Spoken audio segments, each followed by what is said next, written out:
Hello, everybody, and thank you for tuning into the Liberty Report. With us today, we have Chris Rossini, our co host. Chris, welcome to the program. Great to be with you, Dr. Paul. Very good, and a lot of exciting things going on, a lot of anticipation, a lot of positive thinking. The administration is going to be changed, but I don't know. I think this president to be, I think he sort of thinks he's president already. He's not doing it. And then when you have to think about who is the president, you had. Is he still the president? We don't know, but anyway, there's a lot of variations going on, and that's the way the markets are doing now too, because there's a lot of optimism in the marketplaces, but there's a lot of concerns about how long this is going to last, the optimism. And sometimes I think of one dilemma a person like Trump would have is one that I think I experienced. That is, you want to be an optimist, but that's always wrestling with being realistic. So yeah, sometimes I'll say it's okay. We have more people thinking about the free market than ever before, and this is very, very good. And our numbers are growing. At the same time, you look out there and you can find some problems. You can find riots in the streets, and you can find all of a sudden a bunch of drone missiles or airplanes flying over the whole country. So there's always that. You have to, and I think that's essentially what we do here at the Liberty Report. Take all this and put it together with an idealistic vision of what a free society would be like, and going from there. And then when some good things are done, we should praise it. When the bad things are done, we have to be willing to criticize it, because there's no such thing as perfection. There'll never be perfect liberty. We've had good examples and we've had bad, and we have a lot of things to worry about, but we truly believe that our approach moving toward more liberty for the people and following our Constitution would go a long way to helping the situation. So we're hoping and wishing the new administration the best, but I think everybody's going to have their job, because in spite of motivations, there's a lot of things built into the system. The monetary thing, the inflation, and all the business cycle and regulation. It's an overwhelming task, and yes, I think they're addressing it and trying to help, but it remains to be seen what really will happen. But I think when things are in flux, you think about finances, and I think about the finances of the country and individuals. How do they survive? And the one thing is, we have partnered with Birch Gold in order to help individuals who are interested in a little personal protection too. Although my argument is the most important thing that we invest in is the promotion of our liberty, and let people alone, because I think no matter what would happen, if you have your liberty, I think if the economy crashes but you have your liberty, it'll come back rather quickly. So that's why I emphasize that. But in the meantime, the more you can do to help oneself and your family, I think it's important. So that's why we talk frequently with the Birch Gold people. And what they do is they have a program where they're encouraging people to be out of regular stocks and put it into a gold investment IRA. And that makes sense because the laws are cumbersome, because if you have a retirement program, you can't put bullion in there. So that's why you have to have this special funding. But governments aren't bashful. There's a big argument, how much regulation should there be of cryptocurrencies? But just think, at the height of the Depression, when Roosevelt came into office, first thing he did was take the gold away from the American people and take their rights away. So it is a political problem as well. But the best we can do now, if you don't have another good alternative, is if you have some investments in IRA and 401k, that Birch will send you material and explain to how you can shift that around with no extra expenses. So if you do want to get some information from Birch Gold, if you text Ron 9898, they'll send you some material on how and what you can do, and they don't charge you for that. But I think it's information. If you haven't looked into it, I think it's a good idea that you do that. Click on Ron 989898 and take a look at it, because it's a complex world, and this is one thing offered out there to try to overcome some of the regulations that we have. But today, Chris, we want to talk about money, of course, and we want to talk about, what's going on in the future of our country and how the administration is going to uh, uh, going to meet up to their promises. Trump was great at the promises that he created. He's great at coming across as an optimist, and that's what people know and they want. And we see some good things, and we see some things he ought to be careful with.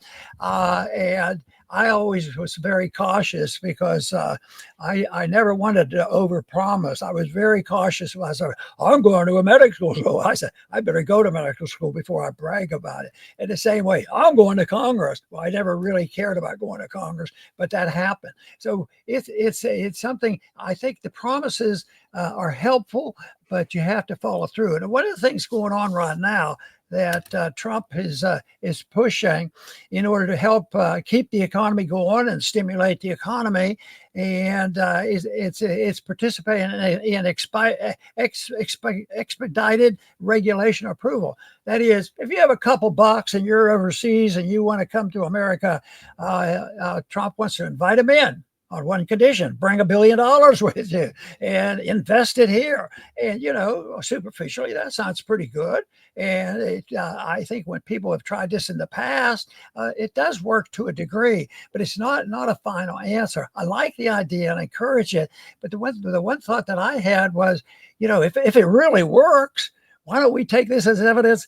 Give that option to everybody. Even if you only had $100, if you qualify to have legal entry, that you do this, rather than it almost looks like you allow the people with $1 billion to get exempt from the regulations.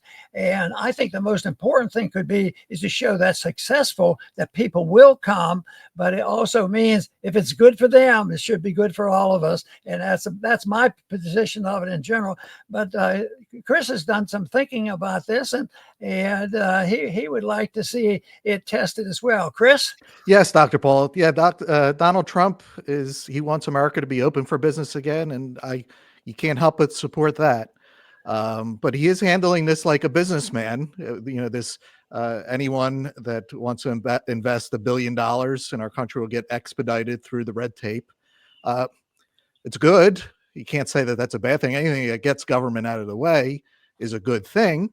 But like you said, yeah, it almost sounds like, well, you can buy your way out of the regulations, which, it doesn't look so good in that sense.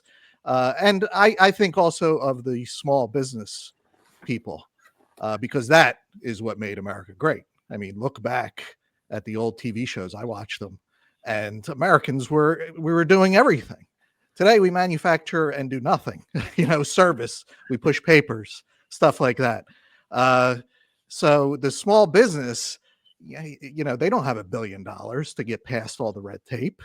They don't have lobbyists. They don't have all these major campaign donations. They don't have people that work for them, and then they go to the regulator and they come back and work for them. This is all what the big business does. So Trump is appealing first to big business. I have nothing against big business. I have a problem with them being in cahoots with the government. That's a very big problem. That's economic fascism. We have far too much of that. But to really make America great, get these regulations out of the way for the small businessman. My father grew up in South Philadelphia. He told me about growing up. He was selling pretzels. He was selling all types of stuff, and nobody bothered him. And, he made good money as a kid.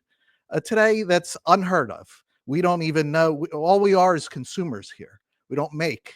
And that would make America great again with policies that help small business to get started and to flourish. I was thinking about our early history in this country. It may be 100 years, 150 years after the country was established. I don't think anybody even thought about well, how are we going to get people to come?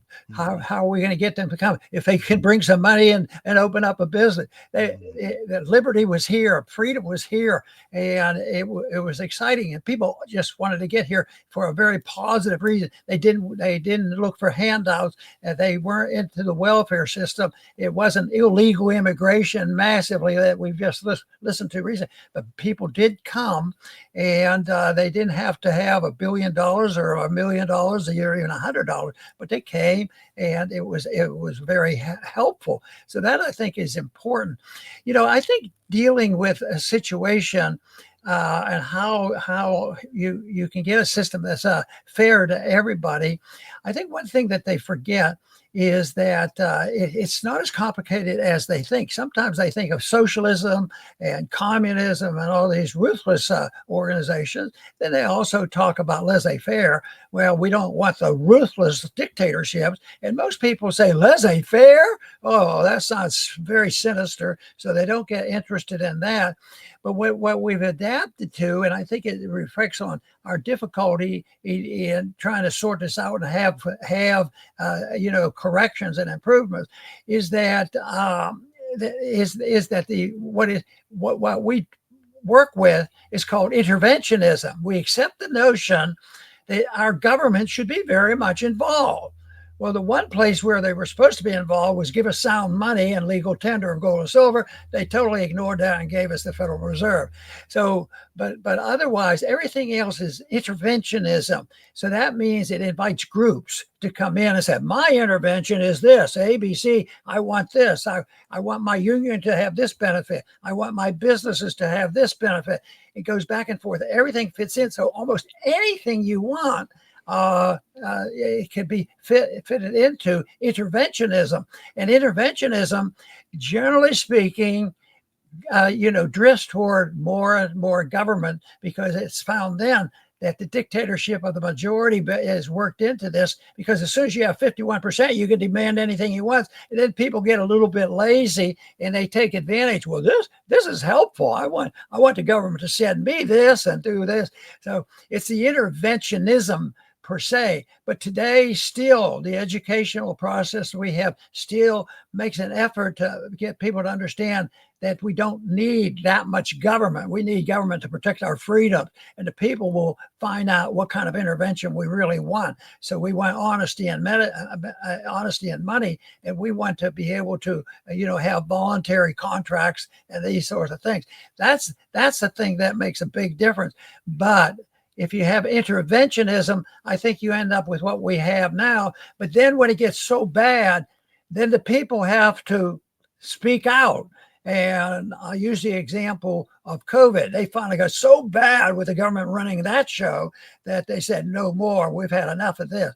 And right now, the people who spoke in this last election of this interventionism has gone too far in the wrong direction.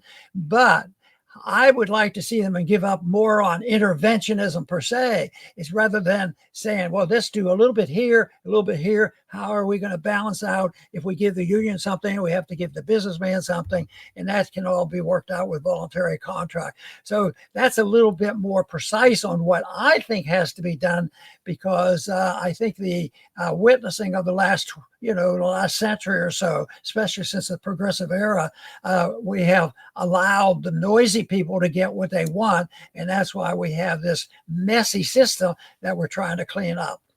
Chris? Excellent, Dr. Paul. Yes. Another proposal that President Trump has suggested, he wants to get corporate taxes down to 15%. Once again, good. Can't criticize that anytime taxes go down. But again, we're talking about corporations again. Us Americans, our personal taxes need to be drastically lowered. I mean, it's sickening when I think about when I write the checks every year, what my family could have done with all this money, but it's gone. And then we, find out that it all goes to Ukraine. I mean, talk about kicking us while we're down. So our taxes need to come down, not just corporate taxes. And most importantly is the government spending. And Doge is a great idea with Elon Musk, Vivek. But here's the thing. The biggest black hole on our country is the military empire. You could tinker around with all the ways the government employees, look how much they spend on hammers and lobsters, and look at all the government vacant buildings. All good, cut all that. But the biggest one is the military empire, and that has to go. Now, will the Trump administration try to do all this just to save the empire? I hope not, because that's not going to cut it. That's just shuffling the deck chairs on the Titanic. And someday another president's going to have to come in and shut down the empire because President Trump didn't. So it's going to have to happen at some point. Do it now. Let's not shuffle the deck chairs. We were just reading that another $1 trillion they're proposing for a so-called defense budget. $1 trillion. Do you know what Americans can do with $1 trillion? The people in North Carolina, just anybody, even if you haven't lost everything to a hurricane. There have drones flying all over, in New Jersey, New York, Connecticut. Nobody has any answers. What's that $1 trillion doing? At least tell us what the drones are. But we know what this $1 trillion is. It's to mess around in the world with endless wars and bankrupting us. And that is what has sunk America. There's no avoiding the empire. And hopefully Trump, it doesn't look like it, but hopefully in action, he does things to start shutting that thing down. You mentioned correctly about the corporate tax, and Trump suggests that we could live with 15%, and we could. But we still have to think about the spending. That's the big thing, because as I described a minute ago, is how it builds intervention and builds it, and all the special interests, get control of government, and they're the lobbying business is the big business, and they're always lobbying for more spending. But when people get to the point where they realize there's a problem, it's very hard to turn that off. And I think that's the tremendous challenge the administration is going to have, is how do you do that? And because it's cutting spending.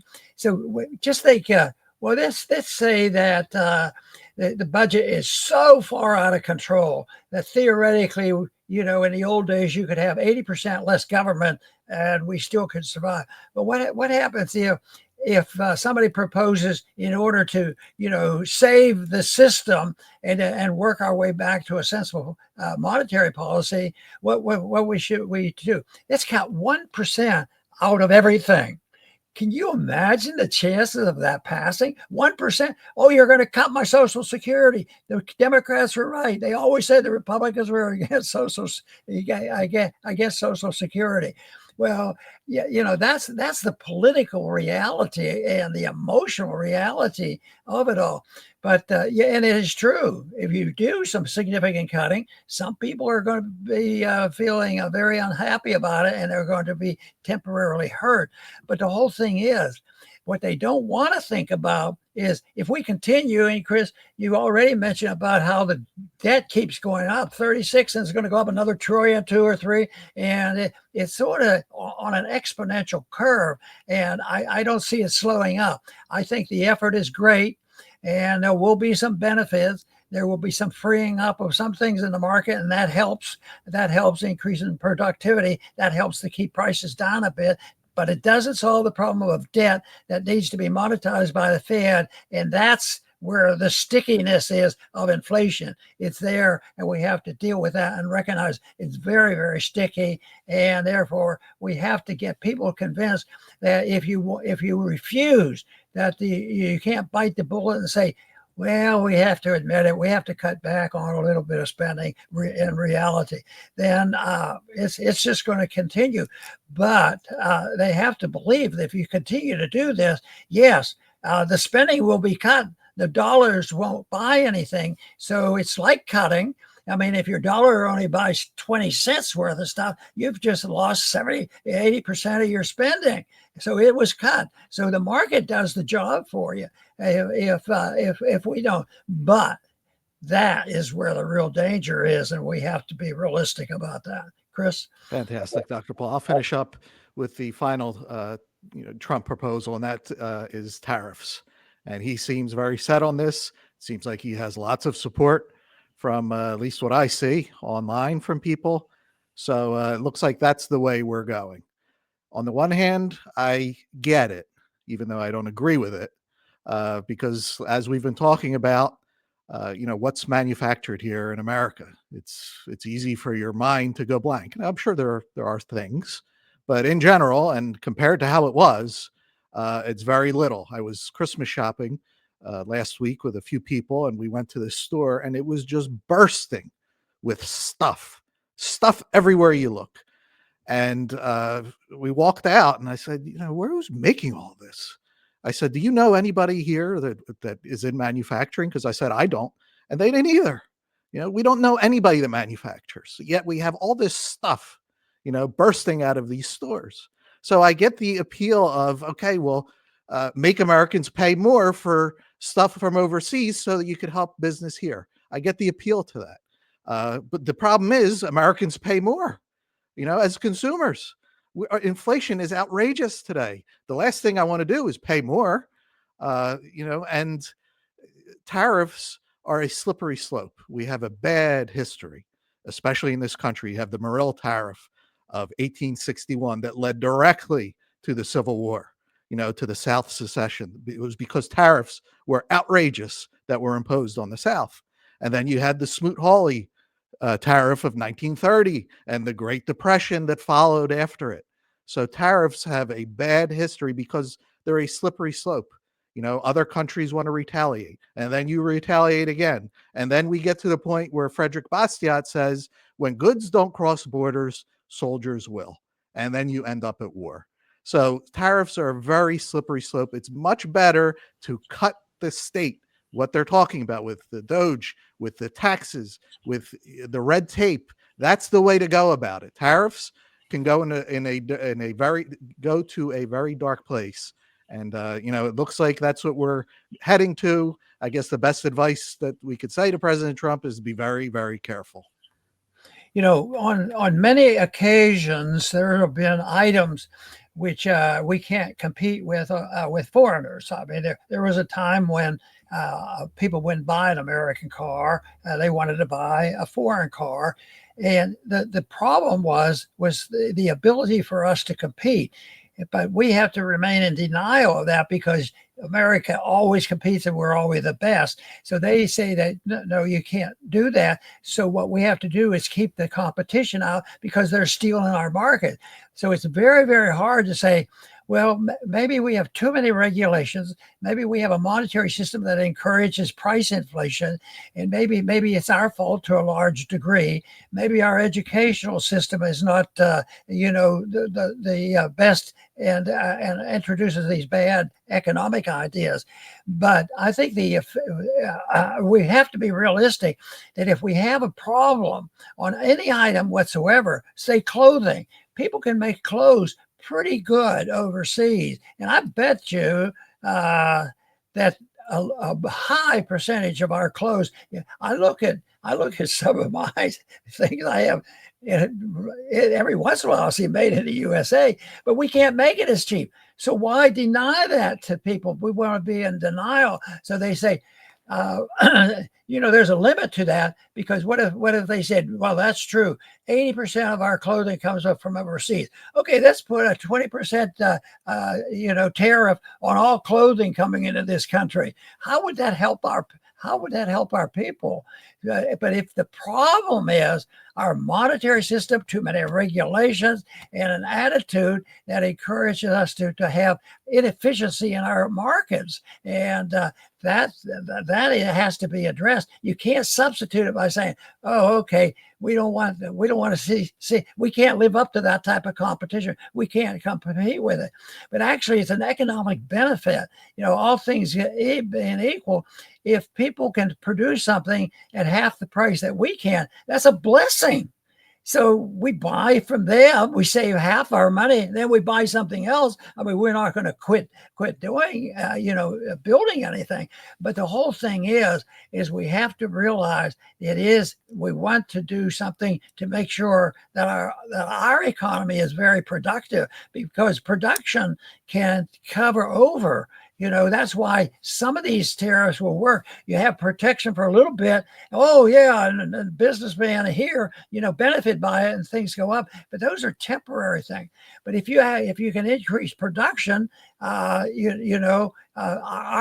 our goods and services would go down in price. But that involves, the monetization of debt, spending in government. Prices go up because the dollar goes down, but not a lot of people are talking about that as a solution, because yes, they're talking about the deficit's too big and we spend too much money, but as optimistic as I try to be, I'm not expecting that at the end of 4 years of this administration, that prices have gone down any, and they probably will have gone up a lot. Unfortunately, that's my assessment. Hope I'm wrong.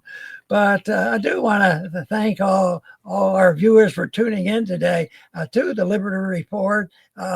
Please come back soon.